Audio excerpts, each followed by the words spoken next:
কুণাল ঘোষ গতকাল সাফাই দিয়েছিলেন অভিষেক বন্দ্যোপাধ্যায়ের মন্তব্যের পরে। আর এই আরজিকর কাণ্ডে শিল্পীদের বয়কট বিতর্ক নিয়ে কার্যত তৃণমূলে ধুন্ধুমার বেঁধেছে। অভিষেক বন্দ্যোপাধ্যায়ের মন্তব্যকে চ্যালেঞ্জ কুণাল ঘোষের। দলের অন্দরে চ্যালেঞ্জের মুখে অভিষেক বন্দ্যোপাধ্যায়ের মন্তব্য। কুণাল ঘোষ তিনি বলছেন যে আমার অবস্থানে আমি অনড়, মমতা বন্দ্যোপাধ্যায়ের সিদ্ধান্তই শেষ কথা।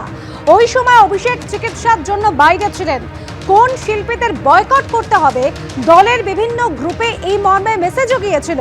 শিল্পীদের বয়কট বিতর্কে এমনই দাবি করছেন কুণাল ঘোষ।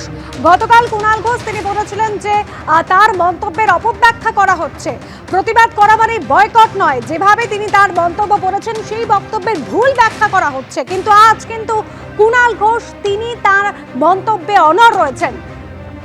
কৃষ্ণেন্দু অধিকারী আমাদের প্রতিনিধি রয়েছেন আমাদের সঙ্গে টেলিফোন লাইনে। কৃষ্ণেন্দু,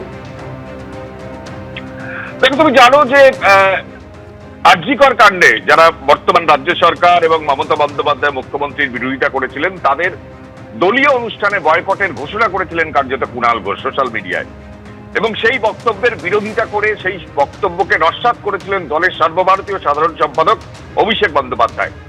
গতকাল অভিষেক বন্দ্যোপাধ্যায় স্পষ্ট জানিয়েছিলেন যে এই সিদ্ধান্ত তো মমতা বন্দ্যোপাধ্যায় জানাননি, তিনিও জানাননি সর্বভারতীয় সাধারণ সম্পাদক হিসেবে।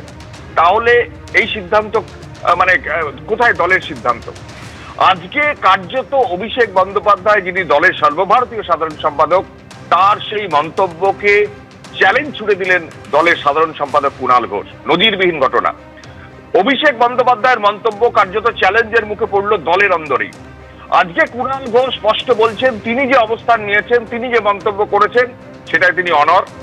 দ্বিতীয়ত, মমতা বন্দ্যোপাধ্যায়ের সিদ্ধান্তই তিনি শিরোধার্য বলে মানেন, সেখানে অভিষেক বন্দ্যোপাধ্যায়ের বক্তব্য বা তার কথা নেই কুণাল ঘোষের মুখে। তৃতীয়ত, এটাও বলছেন কুণাল ঘোষ বা তিনি দাবি করছেন যে অভিষেক বন্দ্যোপাধ্যায় আরজিকর কাণ্ডের সময় তিনি চিকিৎসার জন্য বাইরে ছিলেন, তাই গোটা ঘটনা হয়তো তিনি জানেন না, তিনি জানতে চাইলে তিনি জানিয়ে দেবেন। এমনকি এটাও বলছেন কুণাল ঘোষ যদি কোনো শিল্পী যারা বয়কট করার সিদ্ধান্ত নিয়েছে তৃণমূলের তরফ থেকে বলা হচ্ছে, সেই শিল্পী যদি কোনো মঞ্চে ওঠে তাদের হাততালি দিয়ে তাদের নামিয়ে দিন, নিদাম দিচ্ছেন কুণাল ঘোষ। তৃণমূলের এই যে শিল্পীদের বয়কট নিয়ে যে বিতর্ক তৈরি হচ্ছে কার্যত ধুন্ধুমার কাণ্ড তৃণমূলের অন্দরে, কারণ একাধিক নেতা অভিষেক বন্দ্যোপাধ্যায়ের এই মন্তব্যের বিরোধিতা করছেন এবং তার মধ্যে কুণাল ঘোষ কার্যত অভিষেক বন্দ্যোপাধ্যায়ের সিদ্ধান্তের বিরোধিতা করছেন। বেশ কৃষ্ণেন্দু, আমাদের প্রতিনিধি যেরকম জানালেন যে কুণাল ঘোষ তিনি কিন্তু তার মন্তব্যে অনড় রয়েছেন, কি বলেছেন শোনাবো এবার। যে শিল্পীরা সাধারণ প্রতিবাদ করেছেন, বিরোধিতা করেছেন, তাদের অধিকার আছে, কিন্তু যারা ওই গালে গালে জুতো মারো তালে তালে চটি চাটা নবান্নর ছাদ থেকে হেলিকপ্টার নিয়ে পালিয়ে যাবে এইসব মন্তব্য যারা করেছে, কোন তৃণমূল কংগ্রেসের কর্মী কোন অবস্থায় তাদের আয়োজিত কোন অনুষ্ঠানে এই কয়েকজন ব্যক্তিকে ডাকতে পারেন না।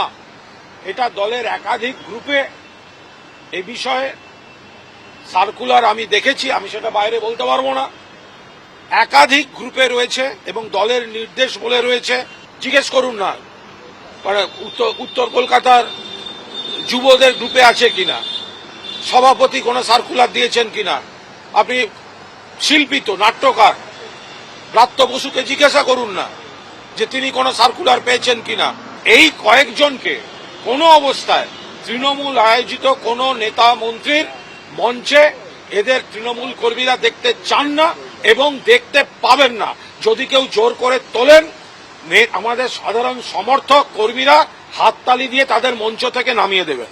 আমার তো এটা ভাবতে ভালো লাগছে, আজ সকালেও দুটি জায়গা থেকে খবর পেয়েছি যে কোনো রকম অসাবধানতা বশত বা কোনো ইভেন্ট ম্যানেজমেন্ট গ্রুপকে দিয়ে করানোর কারণে এরকম দু একজন শিল্পী লিস্টে চলে এসেছিলেন, তারা গতকাল রাতে বা আজ সকালে তারা বাদ দিয়েছেন এবং বাদ দিয়ে সেটা জানালেন যে আমরা বাদ দিয়েছি।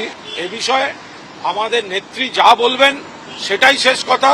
মমতা বন্দ্যোপাধ্যায় যা বলবেন সেইটা মেনে নেব এবং এটা একটা কোনো ভুল বোঝাবুঝি।